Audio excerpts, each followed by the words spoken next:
ഇങ്ങനെയുണ്ടോ മനുഷ്യര്? നിളക്കൊപ്പം ആംബുലൻസ് യാത്ര ചെയ്യുക എന്ന വ്യക്തി ആ ഫോണിൽ അമ്മയെന്ന കോണ്ടാക്ട് കണ്ട് അതിലേക്ക് വിളിച്ചു നോക്കി. പലവട്ടം വിളിച്ച അവസാനം നീരജ നിലയുടെ നമ്പർ ബ്ലോക്ക് ചെയ്ത് കളഞ്ഞു. അതോടെ നിലയുമായി വീട്ടുകാർക്ക് എന്തോ പ്രശ്നമുണ്ടെന്ന് അയാൾക്ക് മനസ്സിലായി. അച്ഛനെന്ന നമ്പറിൽ വിളിച്ചു നോക്കിയപ്പോൾ അത് ലഭ്യമല്ല താനും. ഒടുവിൽ രണ്ടും ലഭിച്ച് അയാൾ സ്വന്തം ഫോണിൽ നിന്ന് നീരജയുടെ നമ്പർ ഡയൽ ചെയ്ത് വിളിച്ചു നോക്കി. 2 തവണ റിങ് ചെയ്തപ്പോൾ തന്നെ നീരജ കോൾ അറ്റൻഡ് ചെയ്തു. ചുരുങ്ങിയ വാക്കുകളിൽ അയാൾ കാര്യം പറഞ്ഞു. എന്തേ, ഭർത്താവിന് വീട്ടിൽ നിന്ന് അടിച്ച് പുറത്താക്കിയോ അവളെ? അതുകൊണ്ടാണോ ഇങ്ങനെ ഒരു ആക്സിഡന്റ് നാടകം? അവളുടെ ഒരുപാട് നാടകങ്ങൾ ഞാൻ കണ്ടിട്ടും വിശ്വസിച്ചിട്ടുമുണ്ട്. ഇനി എന്നെ അതിന് കേട്ടില്ലെന്ന് അവളോട് പറഞ്ഞേക്ക്. നീരജ അരിശത്തോടെ പറഞ്ഞു. നാടകമോ? എന്ത് നാടകം? നിങ്ങൾ ദയവ് ചെയ്തൊന്ന് മനസ്സിലാക്കുക. നിങ്ങളുടെ മകള് മരണത്തിന്റെ വക്കിലാണ്. വിളിച്ചയാൾക്ക് ദേഷ്യം വന്നു തുടങ്ങി. എങ്കിൽ ആ വക്കിൽ നിന്ന് അങ്ങ് തള്ളിയിട്ടേരെ. ഇവളൊക്കെ ജീവിച്ചിട്ട് എന്തിനാ വെറുതെ ഭൂമിക്ക് ഭാരമായിട്ട്? പോയി തുലയട്ടെ. അത് പറഞ്ഞ് നീരജയും ഫോൺ വെച്ചിട്ട് പോയി. ഇതും അവളുടെ ഡ്രാമയാണെന്ന് നീരജയ്ക്ക് ഉറപ്പായിരുന്നു. ധ്രുവ, സമയം ഒരുപാടായി, നീ വീട്ടിൽ പോണില്ലേ? സോഫയിൽ കണ്ണടച്ച് കിടക്കുന്ന ധ്രുവനെ തട്ടി വിളിച്ചുകൊണ്ട് അരവിന്ദ് തിരക്കി. അവന് സ്കൂൾ കാലഘട്ടം മുതലുള്ള സുഹൃത്താണ് ഈ അരവിന്ദ്. ധ്രുവൻ നേരെ വന്നത് അരവിന്ദ് ഫ്ലാറ്റിലേക്കാണ്. ഡാ, നിന്റെ അമ്മ കുറേ വട്ടം വിളിച്ചിരുന്നു, നീ ഇവിടെ വന്നോന്നറിയാൻ. എന്നിട്ട് വീട്ടിൽ പോവാൻ നോക്ക്, അരവിന്ദ് പറഞ്ഞു. ധ്രുവൻ അത് കേട്ട് കണ്ണുകൾ വലിച്ചു തുറന്നു. അതെൻ്റെ വീടുമല്ല, അവരെൻ്റെ അമ്മയുമല്ല. അങ്ങോട്ട് പോകാൻ ആരോട് പറയുകയും വേണ്ട. ഞാൻ ഇവിടെ നിൽക്കുന്നതിൽ നിനക്ക് എന്തെങ്കിലും ബുദ്ധിമുട്ടുണ്ടെങ്കിൽ അത് മാത്രം പറഞ്ഞാൽ മതി, മാറിയേക്കാം, ധ്രുവൻ കല്ലിച്ച മുഖഭാവത്തോടെ പറഞ്ഞു. അരവിന്ദനാകെ വല്ലാതെയായി. ഞാൻ അങ്ങനെയാണോടാ നിന്നോട് പറഞ്ഞത്? നിന്നെ കാണാതെ നിന്റെ അമ്മ ഇപ്പോഴും ഉരുകുന്നുണ്ടാകും. കാത്തിരിക്കാൻ അമ്മയുള്ളവർക്ക് അതിൻ്റെ വില അറിയൂ ധ്രുവ. ആ അമ്മയൊന്ന് നഷ്ടപ്പെട്ടാലോ? അപ്പം അറിയാം. അരവിന്ദിൻ്റെ കണ്ണുനീര്. അവൻ്റെ അമ്മ മരിക്കുമ്പോൾ അരവിന്ദിന് വെറും 10 വയസ്സേ ഉണ്ടായിരുന്നുള്ളൂ. അതിനവരൊരു അമ്മയാണ്. സ്വന്തം വാശി നടക്കാൻ വേണ്ടി മക്കളുടെ ജീവിതം നശിപ്പിക്കാൻ പോലും മടിയില്ലാത്ത സ്ത്രീ. അവൻ മുഖം കൂട്ടി. അരവിന്ദന് അത് കേട്ട് വല്ലായ്മ തോന്നി. അങ്ങനെയൊന്നും പറയാതെടാ, അരവിന്ദ് ശാസിച്ചു. നിന്റെ അമ്മക്ക് അവൾ ഇഷ്ടമല്ലെങ്കിൽ അവളങ്ങ് മറക്കുന്നതല്ലേ നല്ലത്. അല്ലാതെ മുന്നോട്ട് കൊണ്ടുപോകുന്നത് കൊണ്ട് നിങ്ങൾക്കാർക്ക് സന്തോഷമോ സമാധാനമോ കിട്ടാൻ പോകുന്നില്ല, അരവിന്ദ് ഉപദേശിച്ചു. എത്ര പെട്ടെന്ന് മറക്കാൻ നീ പറഞ്ഞത്. മറക്കാതിരിക്കാൻ മാത്രം ഒരുപാട് ഓർമ്മകളൊന്നും എനിക്ക് അവളുമായി ഉണ്ടായിട്ടില്ല. അവളെന്നോട് അടുത്തിട്ടുമില്ല. എങ്കിലും ഞാൻ അവൾ ഒത്തിരി സ്നേഹിച്ചു പോയടാ. എനിക്കിനി മറക്കാൻ പറ്റില്ല. ഇന്ന് അമ്മ അത്രയൊക്കെ വേണ്ടാതിനെ വിളിച്ചു പറഞ്ഞപ്പോൾ ഞാനൊന്ന് പ്രതികരിച്ചിരുന്നെങ്കിൽ അവൾക്ക് എന്നോട് കുറച്ചെങ്കിലും സ്നേഹം തോന്നിയേനെ, അല്ലേടാ? ധ്രുവൻ നിരാശയോട് അരവിന്ദൻ്റെ മുഖത്തേക്ക് നോക്കി. അരവിന്ദ് ഒന്നും മിണ്ടിയില്ല. അന്നേരം ഞാനങ്ങ് ബ്ലാങ്കായി പോയടാ. ഇങ്ങനൊരു സീൻ ഞാനൊരു പ്രതീക്ഷിച്ചില്ല. അമ്മാവനും അവളും എങ്ങനെ റിയാക്ട് ചെയ്യുമെന്നായിരുന്നു എൻ്റെ ചിന്ത മുഴുവൻ. അതിനിടയിൽ അമ്മ വിളിച്ചു പോവുകയെ വേണ്ട അതിനൊന്ന് ശ്രദ്ധിക്കാനോ പ്രതികരിക്കാനോ എനിക്ക് പറ്റിയില്ല. ഇപ്പോൾ അവൾക്ക് എന്നോട് വെറുപ്പായിരിക്കും. അല്ലെങ്കിൽ ഇന്നേരത്തേക്ക് ഒരു കോളെങ്കിലും വരുമായിരുന്നു. എനിക്ക് വേണ്ടായിരുന്നു. ആരോടും പറയാതെ മനസ്സിൽ കൊണ്ട് നടന്നാൽ മതിയായിരുന്നു. എന്നാൽ ഇന്ന് ഈ പ്രശ്നങ്ങളൊന്നും ഉണ്ടാവില്ലായിരുന്നു.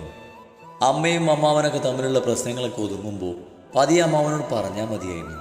അമ്മാവൻ സന്തോഷത്തോടെ നടത്തി തന്നേനെ. എല്ലാം പോയി. ഇനി ഒന്നും നടക്കാൻ പോകുന്നില്ല. ധ്രുവൻ മുടിയിൽ കൈവല്ലുകൾ കോർത്തു വലിച്ചു പിടിച്ചു. അരവിന്ദ് ഒന്നും മിണ്ടാതെ അവനെ നോക്കി നിന്നു. മകനെയോർത്ത് ആദ്യ പിടിച്ചിരിക്കുന്ന ഒരു അമ്മയുടെ മുഖം മനസ്സിൽ തെളിഞ്ഞെങ്കിലും പിന്നെ അവനൊന്നും മിണ്ടാൻ പോയില്ല ധ്രുവനോട്. നിളയുടെ സ്ഥിതി വളരെ ഗുരുതരമാണ്. കൈകാലുകൾക്ക് സാരമായ പരിക്കേറ്റിട്ടുണ്ട്. തലയിൽ വലിയൊരു ക്ഷതവും. ഉടനെ ഒരു സർജറി ചെയ്യേണ്ടി വരും. അല്ലെങ്കിൽ സർവേ ചെയ്യുന്ന കാര്യം സംശയമാണെന്ന് ഡോക്ടേഴ്സ് പറയുന്നത്. പക്ഷേ റിലേറ്റീവ്സ് ആരെങ്കിലും സമ്മതപത്രം ഒപ്പിട്ട് കൊടുക്കാതെ സർജറി ചെയ്യാൻ ഹോസ്പിറ്റൽ മാനേജ്മെൻറ്റിന് നിർവാഹമില്ല. നിളയെ ഹോസ്പിറ്റലിൽ എത്തിച്ചയാൾ നീരജയെ വീണ്ടും വിളിച്ചു നോക്കിയെങ്കിലും ഫലമൊന്നും ഉണ്ടായില്ല. അത്യഹിത വിഭാഗത്തിലെ ബെഡിൽ കിടന്ന് മരണോപളത്തിൽ പിഴയുന്ന നിളയെ നോക്കി എന്ത് ചെയ്യണമെന്ന് അറിയാതെ അയാൾ പകച്ചു നിന്നുപോയി. ഒടുവിൽ രണ്ടും കൽപ്പിച്ചയാൾ പോലീസിനെ വിവരം അറിയിച്ചു. മറ്റൊരു വഴിയും അയാൾക്ക് മുന്നിൽ തെളിയുന്നില്ല. കൺമുന്നിൽ കിടന്ന ആ ജീവനില്ലാതെയായാൽ ഈ ജന്മം അയാൾക്കിനി സമാധാനം കിട്ടില്ല. അയാളെ കൊണ്ടാവുന്നത് ചെയ്തുകൊണ്ട് വെയിറ്റിംഗ് ഏരിയയിൽ കാത്തിരുന്നു അയാൾ. വേണ്ടപ്പെട്ടവരാരെങ്കിലും വരുന്നതും കാത്ത്. കോളിംഗ് ബെല്ല് മുഴങ്ങുന്ന ശബ്ദം കേട്ടാണ് നീരജ വാതിൽ പോയി തുറക്കുന്നത്. നോക്കുമ്പോൾ ഒരു പോലീസുകാരനാണ്. ഈ നീരജ നരേന്ദ്രൻ? അയാൾ ചോദിച്ചു. അയാളുടെ ആ ചോദ്യം കേട്ടപ്പോൾ നരേന്ദ്രൻ അന്വേഷിച്ച് വന്നതാണെന്ന് നീരജ കരുതി. ഞാനാണ്, നീരജ പറഞ്ഞു. നിങ്ങളുടെ മകളാണ് നില നരേന്ദ്രൻ? ഗൗരവത്തോടെയുള്ള ചോദ്യം കേട്ട് നീരജയുടെ നെറ്റി ചുളിഞ്ഞു. അതെ സർ, എന്താ കാര്യം? നീരജയ്ക്ക് സംശയമായി. ആ കുട്ടിക്ക് ഒരു ആക്സിഡന്റ് പറ്റി സിറ്റി ഹോസ്പിറ്റലിൽ അഡ്മിറ്റാണ്. ഹെഡ് ഇഞ്ചറി ഉണ്ട്. ഉടനെ ഒരു സർജറി ചെയ്തില്ലെങ്കിൽ രക്ഷപ്പെടാൻ പാടാണ്. കുട്ടിയെ ഹോസ്പിറ്റലിൽ എത്തിച്ചയാൾ ഫോണിൽ നിന്ന് നിങ്ങളെയും മറ്റൊരാളെയും വിളിച്ചിരുന്നു. ഹോസ്പിറ്റലിൽ ചെല്ലാൻ നിങ്ങൾ തയ്യാറല്ലെന്നാണ് നിങ്ങൾ പറഞ്ഞതെന്നാണ് അയാൾ പറഞ്ഞത്. ആ ജീവന് വേണ്ടി പോരാടുന്നത് നിങ്ങളുടെ സ്വന്തം മകളല്ലേ? അവരുടെ ജീവൻ സംരക്ഷിക്കേണ്ടതിന് അമ്മയായ നിങ്ങളുടെ കടമയാണ്. ബന്ധുക്കളായ നിങ്ങളുടെയൊക്കെ പെരുമാറ്റം കാണുമ്പോൾ ഇതൊരു ആക്സിഡന്റ് തന്നെയാണെന്ന് എനിക്ക് സംശയമുണ്ട്. ആ പോലീസ് ഉദ്യോഗസ്ഥന്റെ സംസാരം കേട്ട് നീരജ് ഞെട്ടിപ്പോയി. അവൾക്ക് അബോർഷനായതും അതവൾ രഹസ്യമാക്കി വെച്ച് ശ്രീയെയും അമ്മയെയും കബളിപ്പിച്ചതും ശ്രീ നീരജയെ അറിയിച്ചിരുന്നു. മിക്കവാറും അവിടുന്ന് പുറത്താക്കിയിട്ടുണ്ടാവും. ഇനി താനുമായി അടുക്കാൻ വേണ്ടി നില അടുത്ത നാടകം കളിക്കുകയാണെന്ന് നീരജ കരുതിയത്. അവൾക്ക് ആക്സിഡന്റ് ഉണ്ടായെന്ന് സ്വപ്നത്തിൽ പോലും കരുതിയില്ല. ഈ വീട്ടിൽ ഒറ്റപ്പെട്ട് ജീവിച്ചപ്പോൾ ഒന്ന് വിളിച്ച് അന്വേഷിക്കാത്ത, വയ്യാതിരുന്നപ്പോൾ തിരിഞ്ഞു പോലും നോക്കാതിരുന്ന മകളോട് അരിശമൊക്കെ മനസ്സിൽ വെച്ചാണ് ഫോൺ വിളിച്ച് അയാളോട് സംസാരിച്ചത്. അയാൾ പറഞ്ഞതൊക്കെ സത്യമായിരിക്കുമെന്ന് ഒരിക്കൽ പോലും ചിന്തിച്ചില്ല. അതിൽ നീരജയെ തെറ്റ് പറയാനൊക്കില്ല. കുറച്ചൊന്നും അല്ലല്ലോ നീരജയ്ക്ക് മുന്നിൽ അവൾ അഭിനയിച്ച് തീർത്തത്. നിങ്ങളിങ്ങനെ മിഴിച്ചു നിന്നാൽ എങ്ങനെയാ? നിങ്ങൾ ഈ കളയുന്ന ഓരോ മിനിറ്റിനും ആ കൊച്ചിൻ്റെ ജീവന് വിലയുണ്ട്, പോലീസുകാരൻ മുശ്ചിലോട് പറഞ്ഞു. അതൊരു ഗുഹയിലെന്നതുപോലെ നീരജ കേട്ടു. നിലയോട് ദേഷ്യവും വെറുപ്പൊക്കെ ഉണ്ടെങ്കിലും അവൾ മരിക്കണമെന്ന് ഒരിക്കൽ പോലും ആഗ്രഹിച്ചിട്ടില്ല. അവൾക്ക് എന്തെങ്കിലും സംഭവിച്ചെന്ന് അറിയുമ്പോൾ പെറ്റ പയറിന് നോക്കുക തന്നെ ചെയ്യും. ദാ വരുന്നു സർ, വിറച്ചു പോയ സ്വരത്തിൽ പറഞ്ഞുകൊണ്ട് അകത്തേക്ക് പാഞ്ഞ് കാർഡടങ്ങുന്ന ബാഗും ഫോണും എടുത്ത് വേഷം പോലും മാറ്റാതെ വീട് പൂട്ടിയിറങ്ങി. ആ പോലീസുകാരൻ തന്നെയാണ് നീരജയെ ഹോസ്പിറ്റലിൽ എത്തിച്ചത്. നീരജ വന്നപ്പോൾ നിലയെ ഹോസ്പിറ്റലിൽ എത്തിച്ച് അയാൾ മടങ്ങിപ്പോയി. അയാളൊരു നന്ദി പറയാനുള്ള സാവകാശം പോലും നീരജയ്ക്ക് കിട്ടിയില്ല. നീരജ എത്തുമ്പോൾ നിലയുടെ അവസ്ഥ വളരെ മോശമായിരുന്നു. ഹാർട്ട് ബീറ്റൊക്കെ കുറഞ്ഞിരുന്നു. ഏതാണ്ട് മരണത്തോട് അടുത്ത് നിൽക്കുന്ന അവസ്ഥ. ജീവിക്കുമോ മരിക്കുമോ എന്ന് ഡോക്ടർക്ക് പോലും ഉറപ്പില്ല. നീരജ തകർന്നു പോയി. ഒത്തിരി ശപിച്ചിട്ടുണ്ട്. അവളുടെ ചെയ്തികളോട്ട് ദുഃഖിച്ചിട്ടുണ്ട്. ഒരിക്കൽ പോലും അവൾക്ക് ആപത്ത് വരണമെന്ന് ആഗ്രഹിച്ചിട്ടില്ല. നീരജയ്ക്ക് ഭ്രാന്ത് പിടിക്കും പോലെ തോന്നി. ഒറ്റയ്ക്ക് എന്ത് ചെയ്യണമെന്ന് അറിയാതെ അവൾ പതറിപ്പോയി. അന്നവർ എല്ലാ വൈരാഗ്യവും മറന്ന് നരേന്ദ്രന് കൂടെ ഉണ്ടായിരുന്നെങ്കിലെന്ന് ആശിച്ചു പോയി. എത്രയൊക്കെ ദ്രോഹിയായാലും ഇതുപോലൊരവസ്ഥയിൽ അയാൾ ഇതുവരെ തനിച്ചാക്കിയിട്ടില്ല. അയാൾ അവരെ തനിച്ചാക്കിയിട്ടില്ല എന്ന് പറയുന്നതാവും ശരി. നീരജ ഡോക്ടറോട് സംസാരിച്ചു. പരമാവധി ശ്രമിക്കാമെന്നവർ വാക്ക് നൽകി. നീരജ എല്ലാ പേപ്പറുകളിലും ഒപ്പിട്ട് കൊടുത്തു. നീരജയുടെ കണ്ണുനീർ ആ പേപ്പറുകളെ നനയിച്ചു. അവൾ ചെയ്ത തെറ്റുകൾക്ക് അവളുടെ ജീവൻ എടുത്തുകൊണ്ട് ശിക്ഷിക്കരുത് എന്ന് സകല ദൈവങ്ങളെയും വിളിച്ച് പ്രാർത്ഥിച്ചു. അവർ മക്കൾ എത്ര വലിയ പാപികളായാലും അവർക്ക് വേണ്ടി പ്രാർത്ഥിക്കുന്നവരാണ് അമ്മമാർ. അവർ തുലഞ്ഞു പോട്ടെ എന്നവർ ആഗ്രഹിക്കുന്നില്ല. ഓരോ മെഡിസിനുകൾക്കും ടെസ്റ്റുകൾക്കുമായി ഒപ്പിട്ട് കൊടുത്ത നിമിഷം മുതൽ നീരജയുടെ അക്കൗണ്ടിലെ ക്യാഷ് കുറേശ്ശെയായി പോയിക്കൊണ്ടിരുന്നു.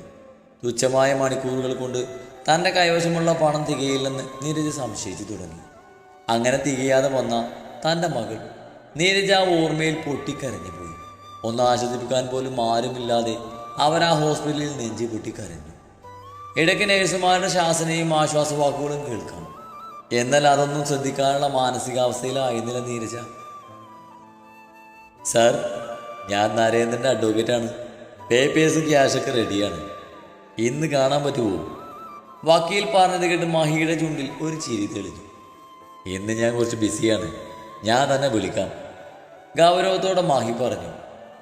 അയ്യോ, സാറ് പറഞ്ഞതുപോലെ ക്യാഷ് റെഡിയാക്കിയില്ലേ? ഇനിയും എന്തിനാ സാറേ വെച്ച് താമസിപ്പിക്കുന്നത്? ഈ കേസ് പെട്ടെന്ന് തീർക്കണമെന്നാ ഞങ്ങൾക്ക്, വക്കീൽ വിനയത്തോടെ പറഞ്ഞു. എന്ന് വെച്ച് എൻ്റെ തിരക്കുകളൊക്കെ അവൻ്റെ സൗകര്യത്തിന് വേണ്ടി മാറ്റി വെക്കണോ ഞാൻ? മാഹി ചൂടായി. അയ്യോ വേണ്ട സാർ, സാറിന് സൗകര്യമുള്ളപ്പോൾ മതി, ഞങ്ങൾക്കൊരു ധൃതിയില്ല, വക്കീൽ വിനയത്തോടെ പറഞ്ഞു. തീരുമാനം മാറിയാലെന്നൊരു ഭയം വക്കീലിനുണ്ട്. വിളിക്കുമ്പോൾ വന്നാൽ മതി, അതിനിടയ്ക്ക് ഇങ്ങനെ ചുമ്മാ വിളിച്ച് ശല്യം ചെയ്യരുത്, മാഹി അയാളെ ഓർമ്മിപ്പിച്ചു. ഏയ് ഇല്ല സാർ, സാറിന് സമയമുള്ളപ്പോൾ വിളിച്ചാൽ മതി. ആ ശരി സാർ എന്ന് പറഞ്ഞ് വക്കീൽ ഫോൺ വെച്ചിട്ട് പോയി. അന്നേരം മാഹിയുടെ ചുണ്ടിൽ അതിമനോഹരമായൊരു ചിരി വിരിഞ്ഞു. മോളെന്താ ഉറങ്ങിയില്ലേ? സമയം 12 മണി കഴിഞ്ഞിട്ട് മീരയുടെ മുറിയിലെ ലൈറ്റ് കെടാത്തത് കണ്ടു വന്ന് നോക്കിയതാണ് മാഹി. നോക്കുമ്പോൾ അവൾ ചേരിലിരിക്കുകയാണ്. അച്ഛൻ്റെ ശബ്ദം കേട്ടതും അവൾ ഇരുന്നിടന്ന് എഴുന്നേറ്റു. അച്ഛൻ കിടന്നില്ലേ? അവൾ അതേ ചോദ്യം തിരിച്ചു ചോദിച്ചു. കുറച്ച് ജോലി ഉണ്ടായിരുന്നു, കിടക്കാൻ പോകാൻ നേരമാ ഇവിടെ ലൈറ്റ് കണ്ടത്. മാഹി പറഞ്ഞുകൊണ്ട് മുറിക്കകത്തേക്ക് വന്നു. എന്ത് പറ്റി, മോളെന്താ ഉറങ്ങാത്തേ? മാഹി സ്നേഹത്തോടെ തിരക്കി. അവൾ മേശപ്പുറത്ത് നിന്ന് ധ്രുവൻ എഴുതിയ കത്തെടുത്ത് കൊടുത്തു. മാഹി അവളെ സംശയത്തോടെ നോക്കിക്കൊണ്ട് അത് തുറന്നു നോക്കി. കത്ത് വായിച്ചു തീർത്ത മാഹി തലയുയർത്തി മീരയെ നോക്കി. ധ്രുവൻ പാവാണെന്ന് എനിക്കും അറിയാം. മോൾക്ക് വേണ്ടി ഒത്തിരി ഓടിയിട്ടുണ്ട്. അവൻ്റെ അമ്മ പറയുന്നത് കേട്ട് മിണ്ടാതെ നിന്നപ്പോൾ ദേഷ്യം തോന്നിപ്പോയി. സ്നേഹിച്ചത് അവൻ, പഴിയല്ല എൻ്റെ മോൾക്കൊന്ന് ആലോചിച്ചപ്പോൾ വെറുപ്പും തോന്നിപ്പോയി അവനോടും അവൻ്റെ അമ്മയോടും. പക്ഷേ അവൻ നിനക്ക് വേണ്ടി ചെയ്തതൊന്നും ഈ ജന്മം ഞാൻ മറക്കില്ല. ആ നന്ദി എന്ന് എനിക്ക് അവനും ഉണ്ടാവും. മാഹിക്ക് അവൻ ഓർക്കുമ്പോൾ സങ്കടം തോന്നി. ആ എഴുത്ത് അയാളെ കൂടുതൽ സങ്കടപ്പെടുത്തുന്നു. അവരെ ഇറക്കി വിടേണ്ടെന്ന് തോന്നുന്നുണ്ടോ അച്ഛന്? മാഹിയുടെ സങ്കടം കണ്ട് അവൾ തിരക്കി. ഇല്ല മീരെ, മാതു പോയതിൽ എനിക്ക് ആശ്വാസമേ ഉള്ളൂ. പക്ഷെ പിള്ളേരെ ഓർക്കുമ്പോഴൊരു സങ്കടം. അവരെയും കൂടിയല്ലേ ഞാൻ ഇറക്കി വിട്ടത്. മാഹി ഒന്ന് വിശ്വസിച്ചു. ആ പോട്ടെ, അമ്മ ഉള്ളിടത്തല്ലേ മക്കൾ നിൽക്കൂ. എനിക്കിപ്പോൾ നിന്റെ സമാധാനമാണ് മുഖ്യം, വേറൊന്നും ഞാൻ ചിന്തിക്കുന്നില്ല. മാഹി അവളുടെ തലമുടിയിൽ തഴുകി. മോളീ കത്തു നോക്കി ഉറങ്ങാതിരിക്കുന്നത് എന്തിനാ? ധ്രുവനോട് അങ്ങനെ ഒരു ഇഷ്ടം തോന്നുന്നുണ്ടോ മോൾക്ക്? മാഹി വെട്ടിത്തുറന്നങ്ങ് ചോദിച്ചു. അവൾ ആ ക്ഷണം തന്നെ ഇല്ലെന്ന് തല പിടിച്ചു. ഒരു ജീവിതം കൊണ്ട് ഞാൻ ഒത്തിരി അനുഭവിച്ചു. ധ്രുവനുമായി ജീവിച്ചു തുടങ്ങിയ ആ ജീവിതവും അത്ര സുഖകരമായിക്കില്ല. ഞാൻ മനസ്സിലാക്കിയിടത്തോളം ധ്രുവൻ എനിക്ക് വേണ്ടി അമ്മയുടെ മുന്നിൽ പ്രതികരിക്കാൻ കഴിയില്ല. വിവാഹം കൂടി കഴിഞ്ഞാൽ അവരുടെ പെരുമാറ്റം ഇതിനേക്കാൾ വഷളായിരിക്കും. എന്നെ വെറുക്കുന്ന അവരുടെ മരുമകളായി കയറി ചെന്ന ഈ ജന്മം സന്തോഷം എന്താണെന്ന് ഞാൻ അറിയില്ല. എനിക്ക് വയ്യച്ച. അവൾ മടുപ്പോടെ പറഞ്ഞു. ഇതൊക്കെ ഞാൻ ചിന്തിച്ച കാര്യങ്ങളാണ്, മാഹി പറഞ്ഞു. അല്ല, അപ്പം മോൾക്ക് ധ്രുവനെ വിവാഹം കഴിക്കുന്നതിനോട് എതിർപ്പുള്ളൂ, വിവാഹത്തോട് എതിർപ്പൊന്നുമില്ലല്ലേ? മാഹി കുഞ്ഞൊരു സന്തോഷത്തോടെ ചോദിച്ചു. മീര ഒരു നിമിഷം ഒന്ന് ആലോചിച്ചു. വ്യക്തമായ മറുപടി അവളുടെ പക്കലില്ല. അച്ഛൻ്റെ ജീവിതം ഒരു പാഠമായി കൺമുന്നിലുള്ളപ്പോൾ അവൾക്കൊരു തീരുമാനമെടുക്കാൻ പറ്റുന്നില്ല. ഒറ്റപ്പെട്ട് ജീവിക്കുന്നതിന് ബുദ്ധിമുട്ട് മഹിയിൽ നിന്നും അവൾ ഒത്തിരി മനസ്സിലാക്കിയിട്ടുണ്ട്. നമുക്ക് സ്നേഹിക്കാനും നമ്മെ സ്നേഹിക്കാനും ഒരു ഇണയില്ലാത്ത ജീവിതം അർത്ഥശൂന്യമാണെന്നും അതത്ര ഭീകരമാണെന്നും സ്വന്തം അച്ഛൻ്റെ ജീവിതത്തിൽ നിന്നും മീര കുറഞ്ഞ ദിവസങ്ങൾ കൊണ്ട് പഠിച്ചു കഴിഞ്ഞു. ഇടക്കും പുറക്കും മഹി അക്കാര്യം അവൾക്ക് പറഞ്ഞു കൊടുക്കാറുണ്ട്. പക്ഷേ ഒരു വിവാഹം കഴിക്കാൻ അവൾ മടിക്കുന്നത് ഹരിയെ ഓർക്കുമ്പോഴാണ്. തുറന്നു നോക്കാൻ ചക്കിയോ മാങ്ങയോ എന്നല്ലല്ലോ. പുറമേ ചിരിക്കുന്ന മനുഷ്യൻ്റെ മനസ്സ് എങ്ങനെ തുറന്നു നോക്കാനാണ്? മനുഷ്യൻ്റെ മനസ്സ് തുറന്നു നോക്കാൻ കഴിയുമെങ്കിൽ എത്ര നന്നായേനെ. നേരെ ഒരുപാടായില്ലേ, ഇനി പോയി കിടന്നുറങ്ങാൻ നോക്ക്. അവളിൽ നിന്നൊരു മറുപടി ഉണ്ടാവില്ലെന്ന് മനസ്സിലാക്കിക്കൊണ്ട് മാഹി പറഞ്ഞു. വെറുതെ ഓരോന്ന് ചിന്തിച്ചു കൂട്ടണ്ട, കിടന്നോ. മാഹി പറഞ്ഞതിന് തലകുലുക്കി അവൾ ബെഡിൽ കയറി കിടന്നു. അതോടെ മാഹി മുറിക്ക് പുറത്തേക്ക് ഇറങ്ങി. 2 പെൺമക്കളുടെയും വിവാഹം കഴിഞ്ഞതോടെ നീരജ അല്പം സാമ്പത്തിക ഞെരുക്കത്തിലായിരുന്നു. അക്കൗണ്ടിലുണ്ടായിരുന്നതൊക്കെ ഹോസ്പിറ്റലിൽ കെട്ടിവെച്ച് അവർ പറഞ്ഞ സാഹചര്യം നടത്തി. നിലയുടെ ദൗർഭാഗ്യമെന്ന് പറയട്ടെ, അവളുടെ അവസ്ഥ കൂടുതൽ മോശമാവുകയാണ് ചെയ്തത്. ഡോക്ടർമാർ അവരുടെ കഴിവിന് പരമാവധി ശ്രമിച്ചു. മരണം പടിവാതിക്കൽ വന്നു നിൽക്കും പോലെയാണ് ഡ്യൂട്ടി ഡോക്ടർക്ക് തോന്നിയത്. അവളുടെ ശരീരം ഒന്നിനോടും പ്രതികരിക്കുന്നില്ല. വെന്റിലേറ്ററിൻ്റെ സഹായം കൊണ്ടൊന്നും മാത്രം അവൾക്ക് ജീവനുണ്ട്. അവിടെ ചെലവഴിക്കുന്ന ഓരോ മണിക്കൂറിലും നീരജയുടെ കയ്യിൽ നിന്നും പല വഴിക്ക് ക്യാഷ് പോയിക്കൊണ്ടിരുന്നു. കയ്യിലും കാതിലും ഉണ്ടായിരുന്നതൊക്കെ ഓടി നടന്ന് വിറ്റ് പൊറുക്കി കൊണ്ടുവന്ന് മെഡിസിനൊക്കെ എടുത്തു കൊടുത്തു. എന്തൊക്കെ ചെയ്തിട്ടും നിലയുടെ അവസ്ഥയിൽ മാറ്റമൊന്നുമില്ല. നീരജ അറിയാവുന്ന ദൈവങ്ങളെയൊക്കെ വിളിച്ച് പ്രാർത്ഥിച്ചു, നേർച്ചകൾ നേർന്നു. ഒടുവിൽ നീരജയുടെ എല്ലാ പ്രാർത്ഥനകളെയും വിഫലമാക്കിക്കൊണ്ട് ഡോക്ടർമാർ കൈയൊടിഞ്ഞു. അവിടെ നിന്നും മറ്റെവിടേക്കെങ്കിലും കൊണ്ടുപോകാൻ ഡോക്ടർ നിർദ്ദേശിച്ചു. നീരജ പതറിപ്പോയ നിമിഷങ്ങൾ. സ്വർണം വിറ്റതിൽ ബാക്കി കുറച്ച് കയ്യിലിരിപ്പുണ്ട്. അതിവിടുത്തെ ബില്ലടക്കാൻ പോലും തികയില്ല. മകളുടെ ജീവൻ രക്ഷിക്കാൻ ഇനി എന്ത് ചെയ്യുമെന്ന് അറിയാതെ ആ അമ്മ തേങ്ങിക്കരഞ്ഞു.